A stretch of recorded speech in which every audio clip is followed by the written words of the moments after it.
Hello everyone, welcome back to the channel. तो आज के इस वीडियो में हम काव्य खंड के सेकंड चैप्टर जो कि पद है, और ये जो पद है ये सूरसागर से लिया गया है जो कि सूरदास की रचना है। तो यहाँ पे हम इसके ऑब्जेक्टिव क्वेश्चंस, इसके सारांश और इसके सब्जेक्टिव क्वेश्चंस को कवर करने वाले हैं।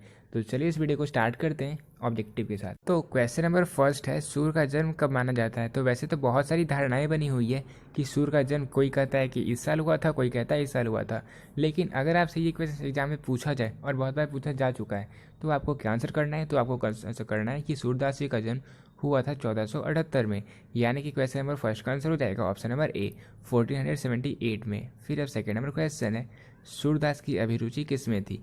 तो इसका आंसर क्या होगा, इसका आंसर हो जाएगा सूरदास की अभिरुचि पर्यटन में थी, यानी कि सेकेंड नंबर क्वेश्चन का आंसर हो जाएगा ऑप्शन नंबर ए। फिर अब थर्ड नंबर क्वेश्चन है, ब्रज क्षेत्र के किस ग्राम में सूर्य अधिक रहे थे। तो ब्रज क्षेत्र के पारसौली गांव में सूर्य ने अपना ज़्यादा समय बिताया था। तो क्वेश्चन नंबर थर्ड का आंसर हो जाएगा कि सूरदास सबसे ज़्यादा पारसौली में रहे थे, ब्रज क्षेत्र के पारसौली ग्राम में। तो थर्ड नंबर क्वेश्चन का आंसर हो गया ऑप्शन नंबर सी। फिर अब फोर्थ नंबर क्वेश्चन है, सूर्य किस काव्यधारा के कवि थे। तो सूर्य की जितनी रचनाएं आप देख सकते हो वो कृष्ण की भक्ति की सभी रचनाओं में। तो फोर्थ नंबर क्वेश्चन का आंसर हो जाएगा ऑप्शन नंबर बी, यानी कि कृष्ण भक्ति धारा के कवि थे सूरदास जी। फिर अब फाइव नंबर क्वेश्चन है, सूर्य की भक्ति किस रीति की थी। तो सूर्य की जो भक्ति थी वो स के भाव की रीति थी। तो फाइव नंबर क्वेश्चन का आंसर हो जाएगा ऑप्शन नंबर सी। फिर अब सिक्स नंबर क्वेश्चन है, जो रस नंद जसोदा विलसत वो कहाँ नहीं है।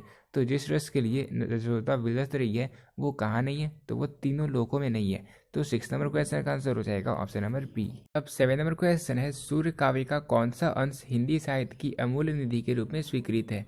तो सूर्य काव्य का भ्रमर गीत हिंदी साहित्य की अमूल्य निधि के रूप में स्वीकृत है, यानी कि सेवन नंबर क्वेश्चन का आंसर होगा option number D, that is भ्रमर गीत। फिर अब एट नंबर क्वेश्चन है, सूरदास किस भक्ति के कवि हैं। तो ये तो क्वेश्चन रिपीट हो गया है, इसका आंसर क्या होगा। इसका आंसर हो जाएगा सूरदास कृष्ण भक्ति के कवि हैं, यानी कि एट नंबर क्वेश्चन का आंसर हो जाएगा ऑप्शन नंबर ए। फिर अब नाइन नंबर क्वेश्चन है, इनमें से सूरदास की कौन सी रचना है। तो इनमें से सूरदास की रचना कड़वक तो हमने पढ़ लिया, छप्पय और पुत्र वियोग इसे हमें पढ़ना है, और पुत्र वियोग सुभद्रा कुमारी चौहान के द्वारा लिखा गया है। तो नाइन नंबर क्वेश्चन का क्या आंसर होगा, इसका आंसर हो जाएगा ऑप्शन नंबर सी, यानी कि पद जो है वो सूरदास की रचना है। फिर अब टेन नंबर क्वेश्चन है, सूरदास के गुरु का क्या नाम था। तो सूरदास जी के गुरु का नाम था महाप्रभु वल्लभाचार्य, यानी कि टेन नंबर क्वेश्चन का आंसर हो जाएगा ऑप्शन नंबर ए। फिर अब इलेवन नंबर क्वेश्चन है, साहित्य लहरी की रचनाकार कौन है। तो साहित्य लहरी की रचना सूरदास जी ने ही की थी, यानी कि यही साहित्य लहरी के रचनाकार थे। तो इलेवन नंबर क्वेश्चन का आंसर हो जाएगा ऑप्शन नंबर बी। फिर अब ट्वेल्व नंबर क्वेश्चन है, सूरदास हिंदी साहित्य के किस काल के कवि हैं। तो सूरदास हिंदी साहित्य के मध्यकालीन काल के कवि थे, यानी कि ट्वेल्व नंबर क्वेश्चन का आंसर हो जाएगा ऑप्शन नंबर डी।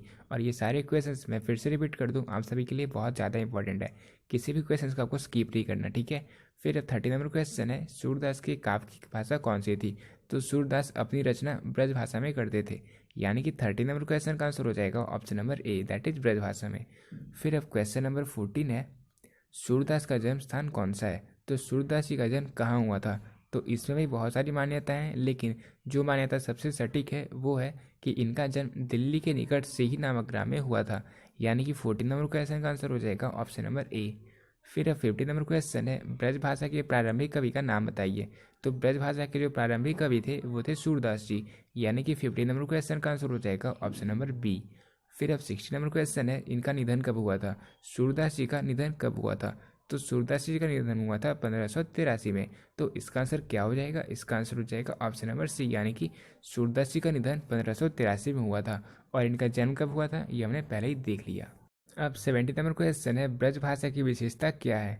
तो कोमलता, माधुर्यता एवं लालित्य, ये तीनों ब्रज भाषा की विशेषता रही है, तो इसलिए 70 नंबर क्वेश्चन का आंसर हो जाएगा ऑप्शन नंबर डी।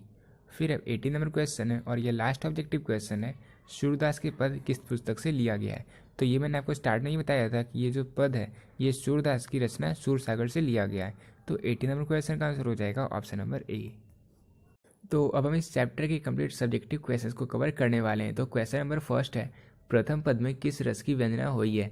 तो देखो, रस, अलंकार, ये सारी चीज़ आपने 10th तक ही पढ़ रखी है, और इसमें कोई एक्सक्यूज भी नहीं होना चाहिए, बिकॉज बिहार बोर्ड तो रस और अलंकार पढ़ते ही हैं, साथ ही साथ CBSE बोर्ड के भी सिलेबस में आपको रस और अलंकार ये सारी चीज़ें पढ़नी थी क्लास 10 के सिलेबस में। इनफैक्ट मैं भी था, तो मुझे ये सारी चीज़ें पता है, तो इसलिए आपको पता होना चाहिए कि हाँ वात्सल्य रस क्या होता है, हास्य रस क्या होता है, वीर रस क्या होता है, ये सारी चीज़ें आपको पता होगी।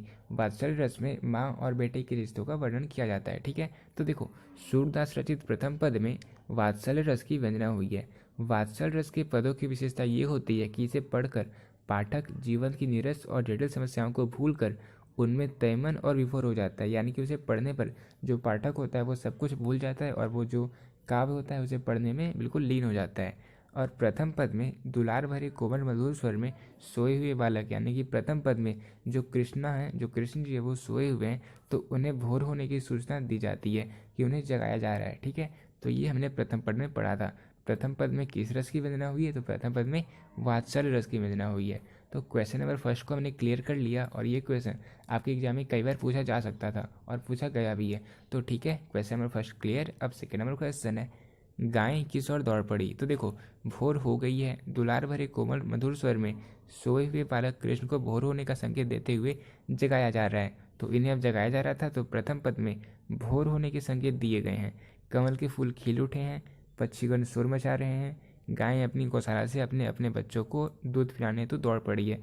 तो एक गांव के दृष्टिकोण से ये बताया गया है कि जब सुबह होती है तो क्या कुछ वहाँ पे घटित होता है, जैसे कि पक्षीगण शोर मचा रहे होते हैं, कमल के फूल खिल उठते हैं और जो गाय होती है वो अपनी गौशाला से अपने बच्चों की ओर दूध पिलाने हेतु दौड़ पड़ती है। तो गाय किस ओर दौड़ पड़ी, तो गाय अपनी गौशाला की ओर दौड़ पड़ती है अपने बच्चों को दूध पिलाने के लिए। तो सेकंड नंबर क्वेश्चन भी हमने क्लियर कर लिया। अब हम देखने वाले नेक्स्ट क्वेश्चन को। अब 4 नंबर क्वेश्चन है, पठित पदों के आधार पर सूर के वात्सल्य वर्णन की विशेषता लिखिए। तो देखो ये जो चैप्टर सूर ने लिखा है, यहाँ पे मैंने आपको ऑलरेडी बता दिया कि इस चैप्टर में उन्होंने कृष्ण जी और उनकी माता यशोदा के बीच का वर्णन किया है। तो यहाँ पे उन्होंने वात्सल्य रस का किस तरह से उन्होंने इसे सजीव चित्रण किया है, इस अकॉर्डिंग हमें इनकी विशेषताओं को लिखना है, इनके वात्सल्य वर्णन की विशेषताओं को हमें लिखना है। तो देखो ये जो गीत इन्होंने लिखा है, ये जो काव्य इन्होंने रचना की है, ये एक जागरण गीत है जिसमें बालक के स्वभाव का बड़ा ही मनोवैज्ञानिक विश्लेषण किया गया है। बालक ये जानना चाहता है कि सुबह हो गई है अथवा नहीं। तो आप इनके काव्य को पढ़कर इनका एक सजीव चित्रण कर सकते हो कि चैप्टर में क्या कुछ हुआ था। बालक ये जानना चाहता है कि सुबह हो गई है अथवा नहीं, लेकिन जो माँ है वो पहले ये स्पष्ट कर देती है कि सुबह हो चुका है। तो प्रथम पद में मातृहृदय की अनूठी व्यंजना की गई है, उनमें मनोहर है और लालसा है। माता की हृदय में ये लालसा है कि वो अपने पुत्र को खेलते हुए देखे, तो ये उसकी कामना करती है। ठीक है, यानी कि माता जो है वो उसकी एक लालसा है, उसे देखने की इच्छा है, अपने पुत्र को खेलते हुए देखने की। तो इन सारी चीज़ों का वर्णन इन्होंने अपने चैप्टर में किया है। इस पद में बाल सुलभ चेष्टाओं का बड़ा ही यथार्थ और भावनात्मक चित्रण किया गया है। छोटी से छोटी बाल क्रीड़ाओं का रूप भी निखर कर उठा है और रस जो है वो श्रृंगार में भी सहायक है। अतः यहाँ पे बाल क्रीड़ाएँ चेष्टाएं मातृहृदय की अनूठी वंदना हो रही है। यानी कि इस चैप्टर में सूरदास ने वात्सल्य वर्णन का बेहद ही अद्भुत और अनूठा चित्रण किया है। ठीक है, तो हमने क्वेश्चन नंबर 4 को भी कवर कर लिया। अब 5 नंबर क्वेश्चन है, कृष्ण खाते समय क्या क्या करते हैं। तो देखो कृष्ण जी अब उठ तो चुके हैं, लेकिन अब जब वो खाते हैं तो उनकी क्या क्या उनकी क्रीड़ाएँ रहती है, वो क्या कुछ करते हैं, अब हम उन्हें देखने वाले हैं। तो देखो कृष्ण नंद बाबा की गोद में बैठे हैं और अपने हाथ से उठा कर खा रहे हैं। वे थोड़ा सा खाते हैं और अधिक धरती पर गिरा देते हैं। यानी कि जो आमतौर पर बच्चों की आदत होती है कि वो थोड़ा सा खाते हैं और थोड़ा से ज़्यादा नीचे ही गिरा देते हैं, धरती पर गिरा देते हैं। ये भोज पदार्थ को अपने हाथों से उठाते हैं। अनेक पदार्थ उनके सामने हैं, तो उनके सामने तो बहुत सारे पदार्थ रखे हुए हैं, लेकिन आपको पता होगा कृष्ण जी का सबसे फेवरेट था दही। तो दही उनको सबसे अधिक प्रिय है। वे जब मिश्री दही मक्खन में मिलाकर अपने मुंह में डालते हैं तो उस समय की शोभा देखते ही बनती है। तो इसकी कई सारी फोटो आपने खुद देखी होगी। जब कृष्ण जी माखन चुराकर खाते हैं तो वे जब मिश्री दही मक्खन मिलाकर अपने मुंह में डालते हैं तो उस समय की शोभा देखते ही बनती है। तो ये सारे क्वेश्चंस थे जो आपको इस चैप्टर में पढ़ना था। ये एक छोटा सा चैप्टर था जो मैंने कवर करवा दिया। इस चैप्टर से इतने क्वेश्चंस पूछे जाते हैं। मिलते हैं नेक्स्ट वीडियो में एक नए चैप्टर के साथ, तब तक के लिए बेस्ट आओ।